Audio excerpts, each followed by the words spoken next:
কথা ধারাবাহিকের আজকের পর্বে আপনারা দেখতে চলেছেন যে ঋতুর বাবা বলে, দেখলে তো কেন যে তুমি মেয়ের বিয়ে ওভাবে ঠিক করেছো, আজ দেখলে তো কি হলো।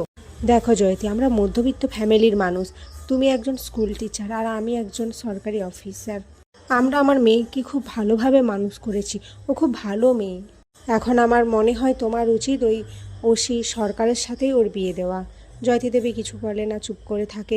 এদিকে প্র্যাটি তো খুব খুশি হয়ে যায়। বাড়িতে এসে কায়দা কানুনের সবাই ছোটকাকে বলে কর্তা দাদুকে প্র্যাটির বিয়ের বিষয়ে বলার কথা। ছোটকা অনেকবার চেষ্টা করে কিন্তু কিছুতেই বলতে পারে না।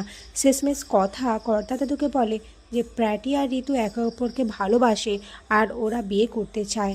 আর তারপরে কিভাবে ঋতুর মা ওর বিয়ে অন্য জায়গায় ঠিক করেছিল সে সমস্ত ঘটনা বলতে থাকে, কিন্তু কর্তা দাদু কিছুতেই রাজি হচ্ছেন না। তিনি বলেন, গুহবাড়ির রীতিনীতি মেনে আমি প্রত্যয় বিয়ে দিতে চাই, কিন্তু এভাবে নয়। আমি এই বিয়ে কিছুতেই মানি না। সঞ্চিতা বলে, বাবা আপনি প্লিজ একটু বোঝার চেষ্টা করুন, কিন্তু কথা তো কিছুতেই বুঝতে চায় না। তখন এভি বলে, আপনি তো কিছুতেই বুঝবেন না। আপনার জেনারেশন আলাদা আর আমাদের জেনারেশন এখন আলাদা, কিন্তু আপনি সেই পুরনো ধ্যান ধারণা নিয়েই পড়ে আছেন।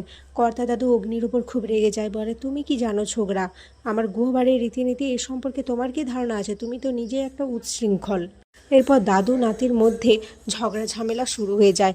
এদিকে কথা তখনই একটি গাছের টব নিয়ে আসে। এভি ওটা দেখে বলে, কি তুই এটা নিয়ে কোথায় যাচ্ছিস? ওনাকে দেখাতেই, না না তুই এদিকে আয়। প্র্যাটি বলে, আরে কথাকে আটকাচ্ছিস কেন? প্র্যাটি কথাকে বলে, না না কথা তুমি যাও, তুমি যে করে হোক এই বিয়েটা করাও। দেখো ঋতু আমার জীবন, আর আমার জীবন যদি না থাকে তাহলে কিন্তু আমি মরে যাব।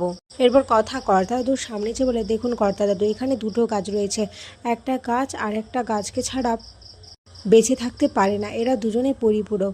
ঠিক সেই রকমইভাবেই ঋতু আর প্রত্যয়দাও নিজেদের পরিপূরক। তাই ওদের দুজনকে যদি আলাদা করে দেয় তাহলে কিন্তু সেটা ওদের দুজনের জন্য ভালো হবে না। এরপর কর্তা দাদু কথার কথা শুনে আগের কথাগুলো মনে করতে থাকে, কিভাবে সে তেলে আর জলের মিশ খাইয়েছিল কথা আর অগ্নির বিয়ে দিয়ে। এরপর কর্তা দাদু সবাইকে অবাক করে দিয়ে বলে, আমার বন্দুকটা নিয়ে আসো। সবাই ভয় পেতে থাকে, এভিও ভয় পেতে থাকে যে কি হবে। এরপর ছটকা বন্দুক নিয়ে এলে কর্তা দাদু হেসে বলেন, এভাবেই আমি সম্বন্ধ নিয়ে যাব। এটা শুনেই সবাই হাসিতে ফেটে পড়ে। অপরদিকে বিনায়কবাবু কথাকে ফোন করে জানায় যে তারা রিচার কোনো ক্লু পাচ্ছে না। সে যে গুলপাহাড়ে রয়েছে এটা জানে, কিন্তু সে ওখানে কিভাবে আছে বা কোথায় আছে সেই ক্লু এখনও পাচ্ছে না। কথা বলে, আমার মন বলছে রিচা নাম পাল্টে ফেলেছে, যেটা আমাদের জানা যাবে। বিনায়কবাবু বলে, কিন্তু ও নাম পাল্টালে কী হবে? ওর ছবি তো আমরা চারিদিকে দিয়ে রেখেছি। কথা বলে, কিন্তু ও যদি ছদ্মবেশে যায় তাহলে?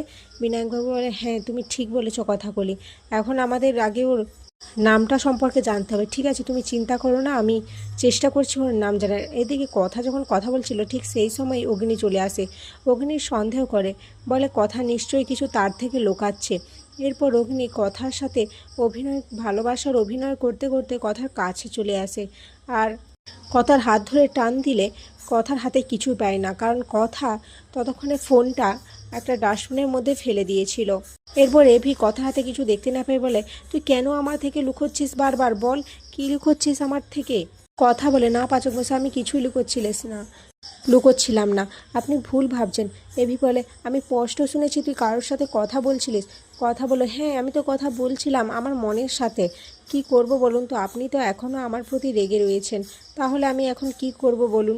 এভি বলে, না তুই আমার সাথে মিথ্যে কথা বলছিস, আমি খুঁজে বের করবই তুই কি কথা আমার থেকে লুকোচ্ছিস। এই বলে কথাকে যে টান দিতে যাবে, কথা আর এভি দুজনেই বিছানার মধ্যে পড়ে যায় আর একে অপরের দিকে এক দৃষ্টিতে তাকিয়ে থাকে। আর এখানেই আজকের পর্ব শেষ হয়ে যায়।